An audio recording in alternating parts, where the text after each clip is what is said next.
Hello, hello, hello, and welcome back to another episode of Two Angles on Angling. This is Jordan with my co-host. It's Ryan, guys. What's up? All right, so it is Sunday. We are recording at, around 4 o'clock or 5 o'clock right now. Yep. Very overcast day. We have had intermittent rain throughout the day, pretty heavy showers last night. So, plans for today were to go kayaking, but that Mother Nature played the hand, and we had to change plans there. So Same reason I didn't fish. yeah. Yesterday though, I did get out fishing on the upper river for the first time in a long while. Actually, since my birthday, so June. It's been 2 months, over 2 months since I fished the upper river. So. Had the expectations of catching fish because it's the upper river, you know what I'm saying? Like I'm like, for whoever can see, I'm expecting to catch a fish about this big, a river rat even, like just show me something's here, like just a little tug. I'm not expecting to catch 5-pound fish, but sadly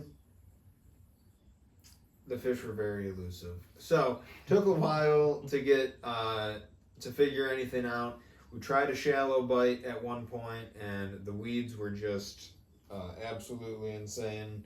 So that just was not even worth it. So we're like, all right, let's go out deeper and try dragging, see how the weeds are. And it was good. You were getting more clean drifts, but just nothing great. So I tried the tube for a little bit, and then I tried a hair jig with like a Ned bait on it just to give them something different, and nothing was happening on that. So I was like, all right.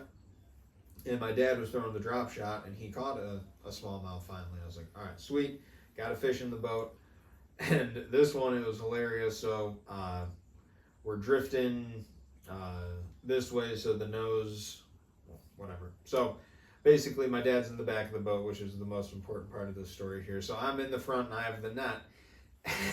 And he's fighting the fish. It jumped out in front of us, and it's getting closer, and it's dogging, and it's going down under the boat. And I'm like, oh my gosh, like is this a bigger fish than I'm thinking? Like, this is fighting like hell. And all of a sudden, I hear a splash, and I turn around, or I hear, as I'm turning around, I hear and I see like his fish jump from on the other side of the boat, and I'm like, dude, you gotta get the horsepower down on this dude and get him back. So he tightened up, got the fish back under the boat, and we netted it. And it not a huge smallmouth, whatever, 2 pounds, but like the colors on it and everything just like pristine. He was pissed. Barred up. Yeah. Oh yeah. And it was obviously a hell of a fight. So the light drop shot did it again, and my dad even said after that, he was like, every year I go through, the phase of like whatever bait or lure I like enjoy using the most. And he was like, I've never liked the drop shot, but this year he's like, I've just had a change of heart.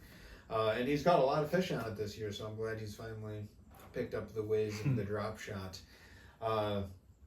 So shortly after there, it might have been the same drift or the next drift, I hooked up with a smallmouth as well on the drop shot. And same thing, acrobatics, and it was jumping. It did not get under the boat, it went under the boat. It did not jump on the other side though, and it was fighting, jumped really close to the boat, and I was like, all right, if they jump super close, that the timing of keeping the line tight and everything, just obviously goes, there's a lot more to mess around with. So it jumped, and I was like, all right, I think I got a pin, went down, and then it just kept pulling, and all of a sudden just popped off. Didn't break off, but just popped off. So, oh well. Did a few more drifts through that zone, and nothing was really happening. So we were like, all right, we can always come back here and fish, but like, let's pop up upriver and just keep trying some different spots. Came across this weed line, and we were just plopping along the weeds there, and I ended up catching a largemouth, which really threw me off. I was stoked. I saw it jump, and I was like, oh wow, a largemouth, really. Just not a huge jump, just boop, and down. Still just cool to get him, dude. Oh yeah. On the drop shot too. So the exact same thing I was throwing, they caught the smallmouth. Turned, almost the same exact depth too, just mildly a few foot shallower. Yeah, catching the largemouth. So that's definitely the first largemouth I've caught on the river this year, maybe even in 2 years or so. Probably around the same size as the smallmouth my dad caught, 2 pound, 2.5 pounder or whatever. But just it was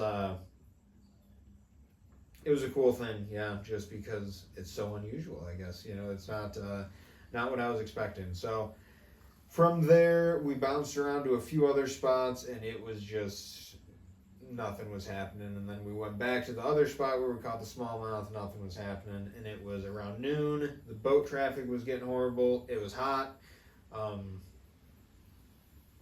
Yeah, I was just getting fed up with all of it. The fish were not biting. It wasn't like we were even having activity. It was just like we caught the fish, and then he had maybe one solid bite, or yeah, it bit or something pulled his tail off of his bait, and the same thing happened with mine, and that was it. So wasn't really sure what to feed them. They didn't seem in the eating mood, and we didn't have any live bait or anything with us to like give them the real deal to see what happened. But it's kind of tough to like. What was the weeds situation? so in the dragging zones, out deeper 10 foot plus, it was every fifth pull through you probably got like bogged down to a point where like you knew you had a sizable amount of weeds. But besides that, like whether it was on the hook or even the weight, and you just weren't losing contact. But besides that, with the drop shot, it was running pretty clean.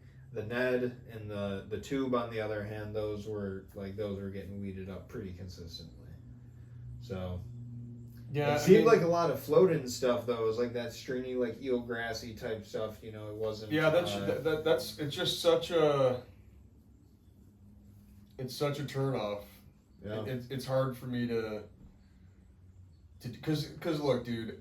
I mean, that was a 4-hour session for 2 fish. Like I think my take on the Upper Niagara in the summer, especially where you fished, but I would say this in general about any area shallower than 15 feet, there's going to be weeds there, right? And when you're fishing through that, you got to fish suspending baits, which takes a lot of skill. Your timing's got to be like spot on. Like once you get it right, you can stay there the whole time. But two, I just don't think there's a lot of fish. So you have to cover huge chunks of territory. Like I think there's a lot of fish, but what is a lot? Yeah. Like the river is so wide. Like it's super. Like it's like the Lower Niagara is a deep channel, right?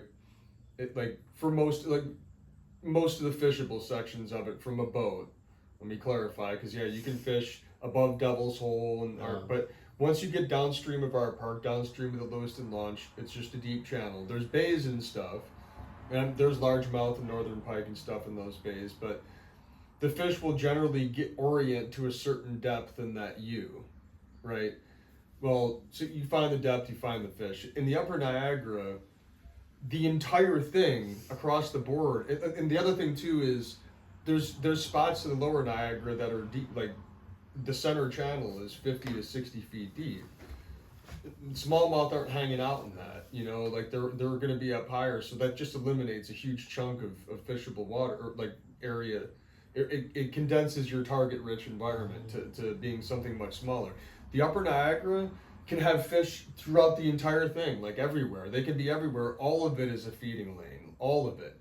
Like there's some zones that are more likely than others to have fish, but who knows what the pattern is, man. Like I just think that whole, like especially huge chunks of East River, massive chunks of West River, when you look at the bottom is sporadic rocks and like exposed bedrock with cracks and stuff in it. And then you get shallower, there's like heavier weed beds and little corner bays and eddies and stuff like that. But when you look at that at a macro scale, those fish could be holding in a huge area, and yeah, there might be a lot in there, but a lot might be 100, in a square mile, like in a It's river spread mile. out. Yeah. Yeah, Spread and out, it's like yeah. so how, you know, and that's a river mile long. It's not a reef out on the lake. Yeah, Yeah. it's a river mile long and you know like a half mile wide with 100 fish in it. Yeah. That's a huge area to Yeah, prospect, yeah. and that also assumes that all of them are feeding. You know, I don't know that that's the right number. It might be less, it might be more, but some areas might have more than others. For but sure, yeah. the general point though is, and it can all be a feeding lane, you know, and it's just not the most efficient way to spend your time fishing in the summertime from a captain's perspective. Yeah, yeah. I totally like as you were describing that, there's really three things that I've always wanted to do, and I probably will do this. You know, once my daughter graduates high school and my wife and I are on it, like I can understand at least financially what it'll require for her to step off, and then I'll make my next move in life. And I'm absolutely going to continue to guide, but I want to get involved in some little niche stuff. And one of the things that I really want to do is spend at least 2 weeks strictly fishing, bracketing out the upper Niagara in the summertime, in the early morning hours, like the first couple hours of daylight. I want to go out there where I can cover ground and try to determine a pattern, because I think that's like a technician's game. If you can figure it out, you got guys with some skill that come through in the summertime, you can probably make some stuff happen out there. That's one thing I think would be badass. The other thing that I think would be super badass is trying to get a canal program going. I just think about the canal in Tonawanda Creek as a very underexploited resource. I think it would be crazy to be able to do something there. And then the last thing, and this would require like a super skinny craft, like a Ginu, or like something that doesn't draft much. And I'd want to get into all the small creeks that feed into the river. Yeah.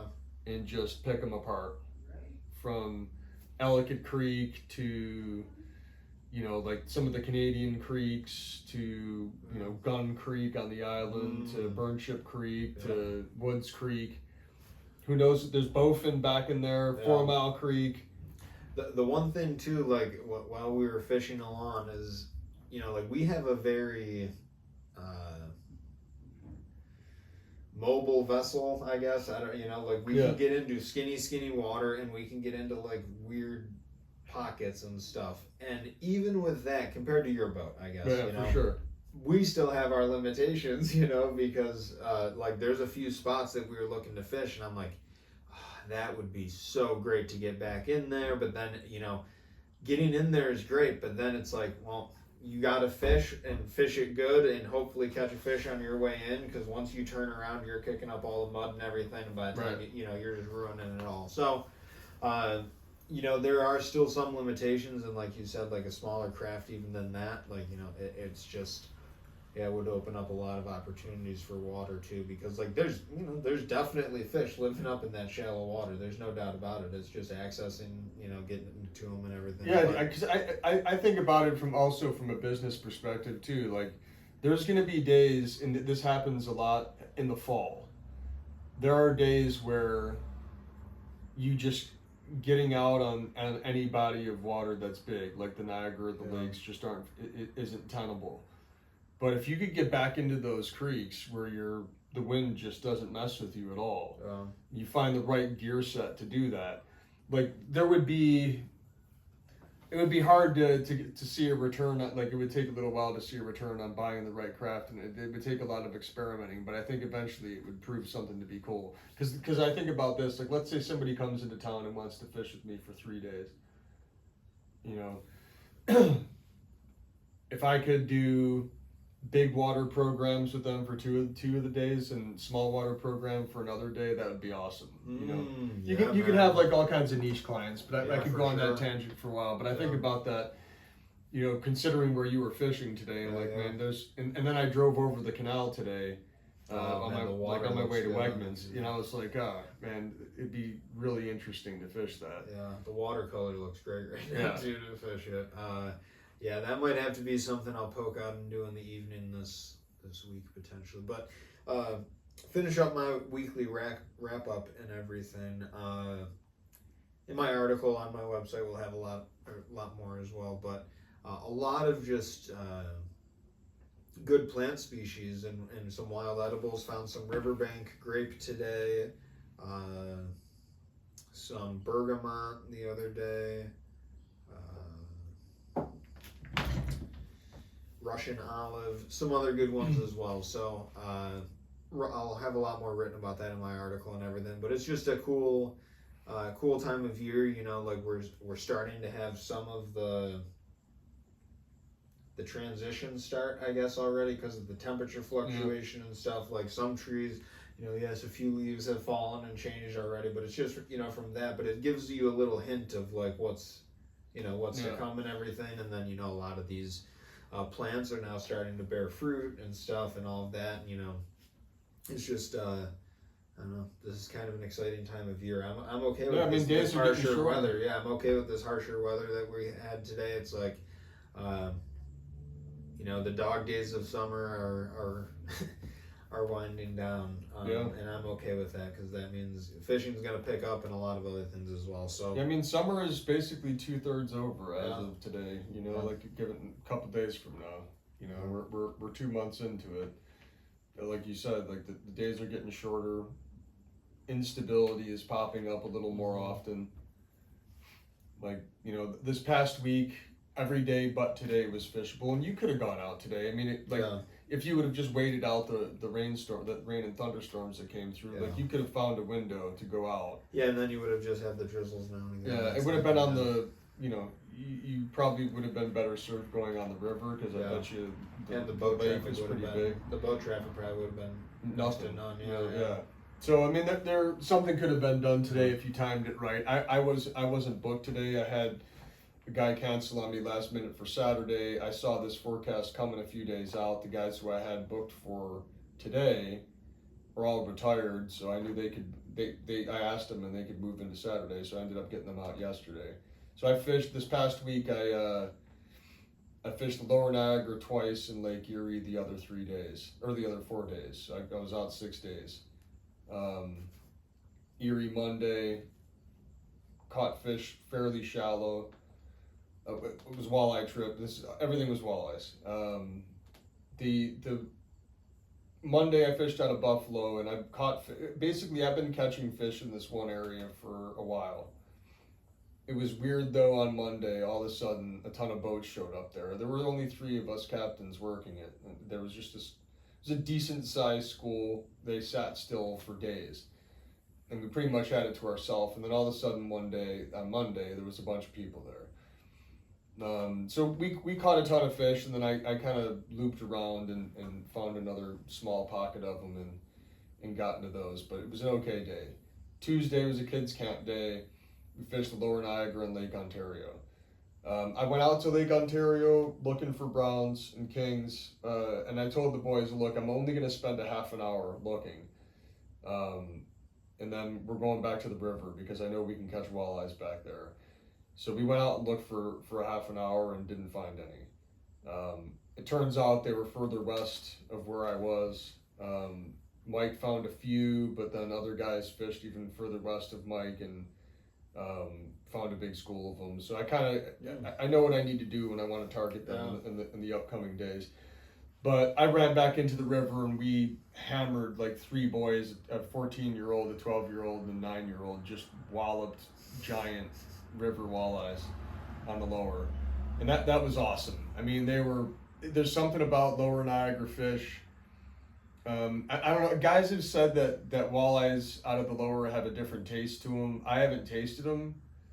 I don't know if that's true. I know their diet's definitely different. Like the Lower Niagara walleyes eat primarily gobies and alewives. Like when I've cleaned those fish, Cooper's Hawk talking shit back there. There's a family of them. I can't remember if I've mentioned this, but there's 4 of them that live here, and the chicks are, you know, they're flying around hunting, and now we don't have any robins or starlings left, which is cool, but whatever. Anyway, I digress. So I don't know if they taste different. All I know is that they're bigger. Like they're the same length. Yeah, they're but built. they're like taller and way more muscular. Yeah. And they fight freaking hard. And they now, yeah, the current helps them. But the thing about a walleye is when you think about the shape of the fish, it's got a skinny nose, right? And then it turns into a football ish or stays lean. Yeah. And then has a big tail. Yeah. So they're designed, and they have those teeth. They're designed like a barracuda to cruise, kick, grab something, and eat it. Like they track it, kick their tail, and shoot out and grab it. Lake trout, same thing. Yeah. Right? Smallmouth bass, that's not what they do. King salmon, that's not what they do. Like king salmon, smallmouth bass smash things, like the Hulk. Like they just smash them, and then if they don't get it in the first eat, they hit it hard enough to where they can just come back and eat the stunned creature. Yeah. Like that's what they do. And their bodies are way taller, and their heads are taller. So when that fish planes in the water, it can put a lot of resistance against you. A walleye, like you can turn them. Because their head's so skinny, so you can turn them. But in the river, they can just dive and do weird, crazy stuff that I think is awesome, that you just don't experience catching them on the lake. So I don't know anything about the taste of them. I haven't eaten them yet. The boys kept what we caught, their limit, and it was an awesome day. I went out there the following day, Wednesday, and did the same thing, except I fished way upstream too. With the kids, I didn't fish upstream. The kids, I fished strictly the bar. But with this group that I went out with on Wednesday, we fished the whole river, and we fucking hammered big walleyes. Like nice. It was awesome. It was a gorgeous day, overcast, just like mild temperatured, and we absolutely hammered fish down there. It was a lot of fun. But they didn't keep any. And then the rest of the week I fished Lake Erie. And the general trend that I saw out on Erie was that school of fish that I had been fishing to basically dispersed or moved. But it wasn't there anymore. There was a lot of bait. The general trend that I saw, though, is fish move deeper. Now remember, the last time the water column flipped, this is the same thing that happened. The last time the water column flipped, which is around Father's Day, and when we got this huge surge of walleyes in front of Buffalo, they were everywhere. Like you could catch them from 30 feet all the way out to the line in 60 feet of water. Like there were so many of them, and they were spread out all over the place. You could catch tons of them. And eventually, that school started to consolidate into deeper and deeper and deeper water, and just started pushing back deeper and colder stuff, because we had a huge stretch of time, 3 weeks plus of stability, 90-degree heat, and just solid, stable temperatures where it was calm every day. And I fished almost every single day, right? But that general trend, lake heated up again, thermocline set up, fish moved out. They stayed below the thermocline in that 65 to 70-degree water and just followed bait, spread out in front of the Cattaraugus, Dunkirk, all the way back to Pennsylvania, from 100 feet of water to 55 feet of water. That's what happened last time. Then, remember, like 2 weeks ago, it flipped again.